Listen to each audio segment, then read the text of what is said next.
Buenas noches. Les propongo entonces que podamos hacer 3 pequeños experimentos,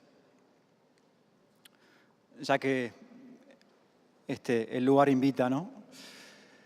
El primer experimento es que podamos quedarnos durante unos pocos momentos absolutamente quietos, que podamos dejar de hacer lo que estamos haciendo y que podamos estar un poquitito en silencio, nada más.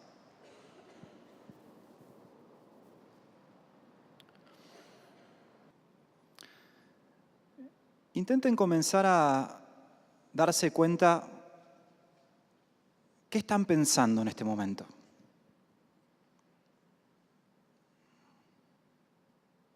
Intenten simplemente reconocer los pensamientos, tal vez en forma de imágenes, tal vez una especie de diálogo interno. Simplemente descubran en qué están pensando.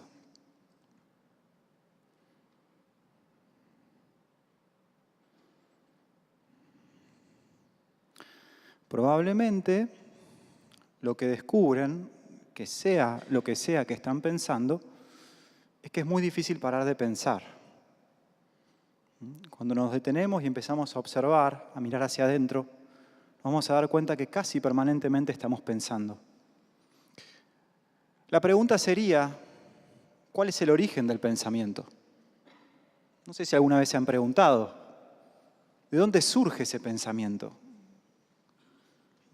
Los pensamientos tienen orígenes, por supuesto.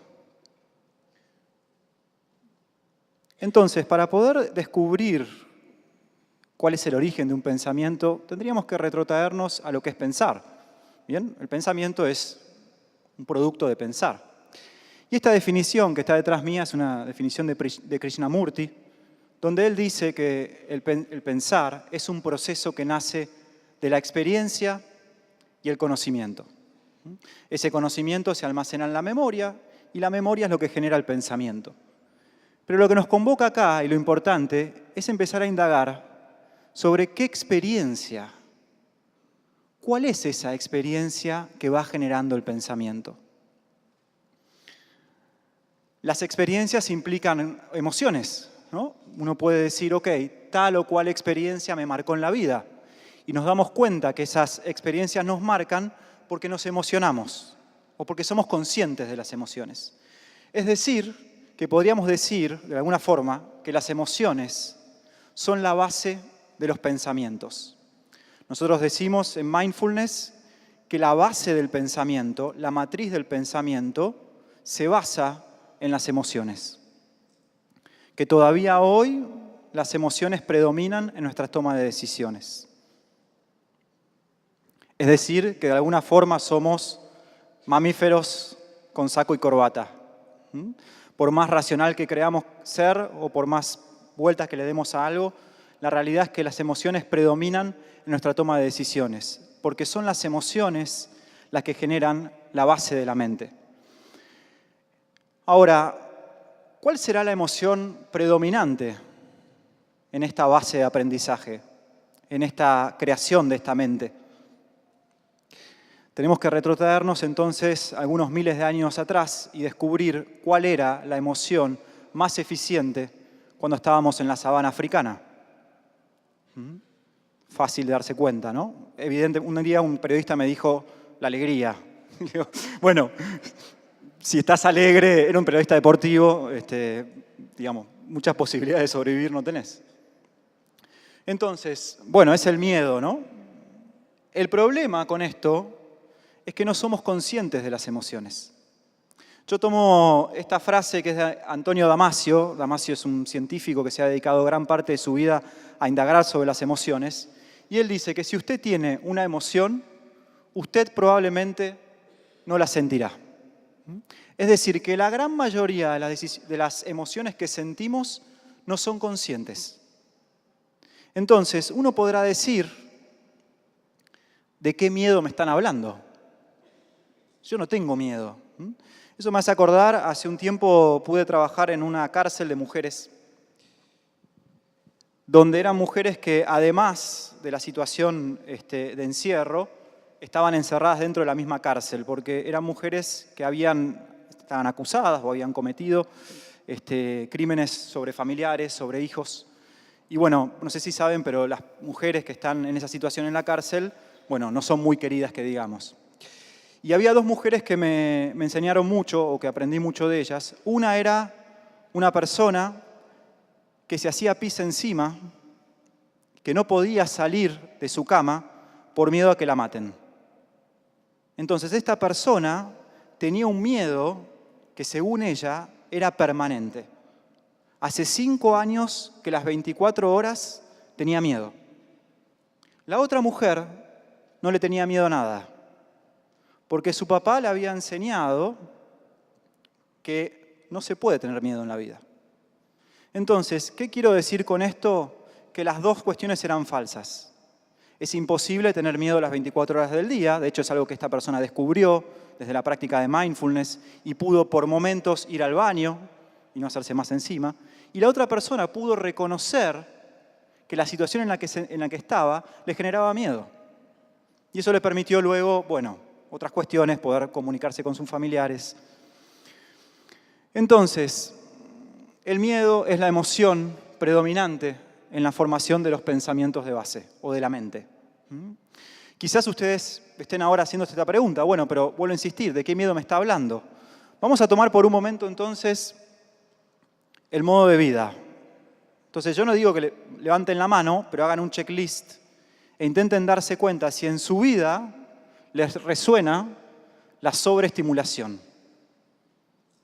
Si uno vive sobreestimulado, esta necesidad de estímulos permanentemente, estamos acá, pero la mente me pide estímulos. El teléfono, pensar lo que voy a comer.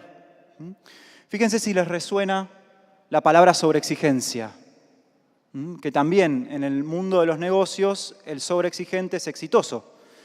Yo me acuerdo, y algo que me marcó mucho, trabajo mucho con deportistas, y por ahí alguno se acuerda de Carlos Salvador Vilardo. Cuando la selección argentina gana el Mundial en México 86, Vilardo no festejó. Estaba en el vestuario, todos los jugadores, y Vilardo estaba con cabizbajo, enojado. Y cuando se acercan y le preguntan, ¿qué le pasa, doctor? Y Vilardo le responde, no puedo creer que nos hayan hecho un gol de pelota parada. Entonces, uno se ríe, Vilardo es reconocido como una persona sobreexigente, con lo cual exitosa, pero metete un momento en la cabeza de Vilardo. El sufrimiento, por supuesto sin darse cuenta, que no podía disfrutar de un mundial. Y por último, la sobreadaptación. La sobreadaptación es muy fácil de darnos cuenta. ¿Cómo nos damos cuenta de la sobreadaptación? La agenda. No tenemos tiempo para comer, para sentarnos a comer, no tenemos tiempo para dormir. No podemos decir que no. Entonces, una forma de descubrir el miedo es desde el modo de vida. Y este modo de vida genera la sintomatología, algo que es común a muchos de nosotros. Y como es común, uno cree que es normal. Entonces, uno dice, bueno, yo vivo desatento. ¿Y desde cuándo sos desatento? De siempre. Y es imposible, porque el aprendizaje demanda atención. Entonces, la desatención es un síntoma del modo de vida. Otra palabra es la de regulación. Entonces, vuelvo a insistir, cómo dormimos, cómo funciona el sistema digestivo, cómo funciona el sistema endocrino, cómo funciona el sistema inmune. Empezar a darnos cuenta que muchas veces estamos desregulados, desequilibrados. El desequilibrio evidente es el que rompe con un hacha un auto porque le estaciona mal. Pero ese es el evidente. Casi permanentemente vivimos en un estado de desequilibrio. Y este estado tiene que ver con un estado de desintegración. Bien, entonces, primer experimento, poder indagar un poquitito sobre el pensamiento. Yo les cuento rápidamente que el pensamiento tiene que ver, la base de los pensamientos, bien, la matriz con el miedo. Vamos a un segundo experimento. Entonces, este segundo experimento también les invito a quedarnos quietos. Tal vez ahora sí traten de conectar un poco más con la postura e intenten hacer de alguna forma que la columna se mantenga erguida, ya sea en la postura de parados o en la postura de sentados. Los que se animen, los que crean, como decía Andrés, cierren los ojos para quitar estímulos a la mente y por unos momentos intenten sentir al cuerpo. No pensar, intenten sentir al cuerpo desde la cabeza hasta los dedos de los pies, desde la cabeza hasta la yema de los dedos de las manos. Y si tienen la intención, si creen en que en este momento pueden sentir, probablemente en este momento puedan sentir que respiran.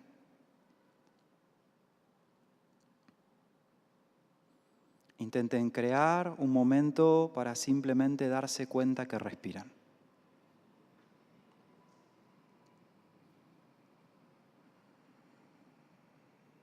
Siento la inhalación.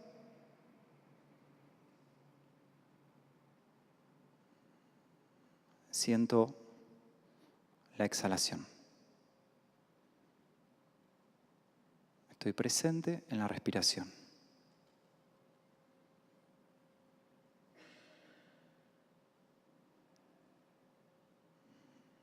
Bien, de a poquitito los invito a volver a abrir los ojos si es que están cerrados. Segundo experimento, ¿qué sucede cuando integro la mente con el cuerpo? Por supuesto hemos hecho unos segundos, no quiere decir que a ustedes les haya sucedido, pero lo que sucede cuando uno integra la mente con el cuerpo es que hay menos pensamientos. Porque siento, y sentir y pensar no se puede hacer al mismo tiempo. Al haber menos pensamientos, es decir, menos miedo, hay más atención. Hay una mayor respuesta de relajación, esto es una respuesta biológica. Y hay más calma.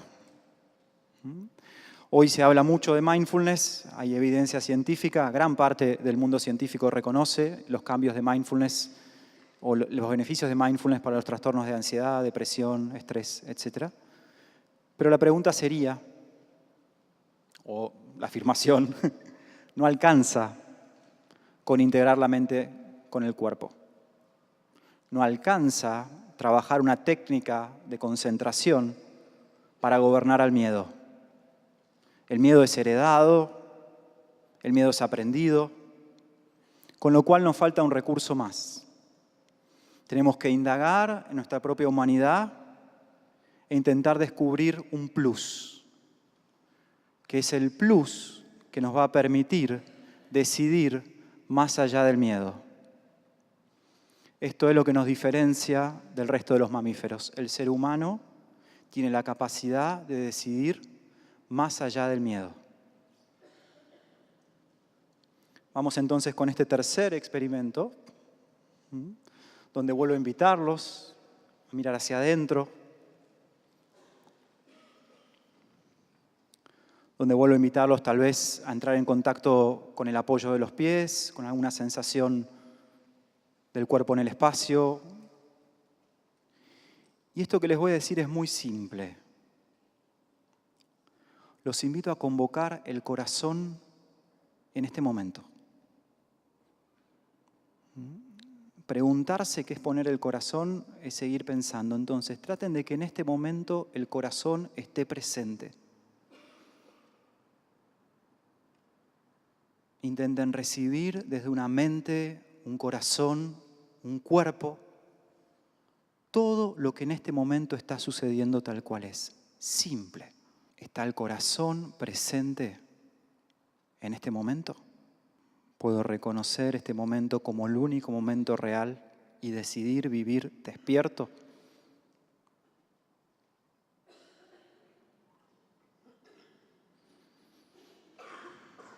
Bien.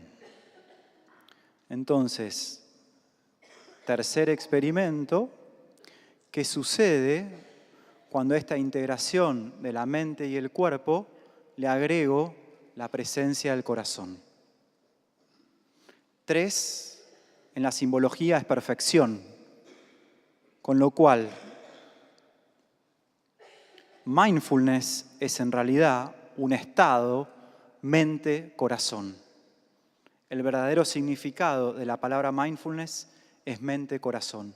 Este estado mente-corazón me va a permitir desarrollar la capacidad de pensar con el corazón y amar con la cabeza. Pensar con el corazón y amar con la cabeza. Yo llamo a esto coraje. El coraje no es ausencia de miedo. El coraje es la capacidad de estar, de reconocer el miedo, de acompañarlo, transitarlo, trascenderlo y poder decidir más allá del miedo. Esas personas que pueden aceptar momentáneamente el diagnóstico de una enfermedad, esas personas que pueden estar presentes cuando están con sus hijos. Una persona me dijo que por primera vez en su vida había realmente jugado con su hija.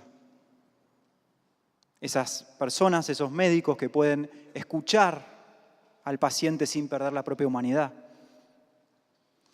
Los invito entonces, el objetivo de esta charla es a que cada uno de ustedes pueda abrir este interrogante, si deciden o no vivir despiertos, vivir desde la presencia del corazón. Muchas gracias.